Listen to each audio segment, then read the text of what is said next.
में टीकाकरण के तहत कोल्ड चेन हैंडलर को जानकारी देना बेहद जरूरी है, क्योंकि समय समय पर कई नवाचार भी होते रहते हैं और कुछ बदलाव होने की वजह से कोल्ड चेन हैंडलर को यदि पता नहीं हो तो फिर वैक्सीन का सही तरीके से मेंटेन नहीं कर पाता। इसी उद्देश्य को लेकर जिला प्रजनन और शिशु स्वास्थ्य अधिकारी डॉक्टर स्वाति शिंदे के निर्देश पर 2 अलग-अलग बैचों में स्वास्थ्य कार्यकर्ताओं को प्रशिक्षण दिया गया। उन्हें बताया गया कि ILR के अंदर किस तरह से वैक्सीन को मेंटेन रखना है और यदि गलती से विद्युत कटौती हो तो उस वक्त क्या करना है, ताकि जो दवाइयां इस ILR में रखी गई हैं उनका तापमान सही तरीके से निर्धारित रह सके और किसी भी सूरत में दवाइयां खराब ना हो। यानी कि जिस वैक्सीन को टेम्परेचर मेंटेन करके रखा गया है उसका टेम्परेचर जरूर मेंटेन होना चाहिए, क्योंकि यदि उसका तापमान सही नहीं होगा, टेम्परेचर मेंटेन नहीं होगा तो फिर जिसको वो वैक्सीन लगना है उससे दिक्कत हो सकती है।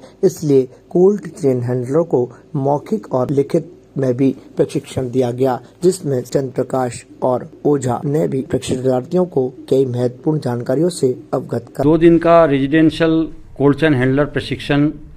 हो रहा है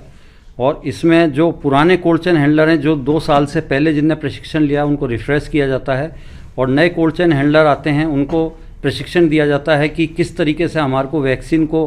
गुणवत्तापूर्ण रखनी है, ILR में हमारे को किस टेम्परेचर पर वैक्सीन स्टोर करनी है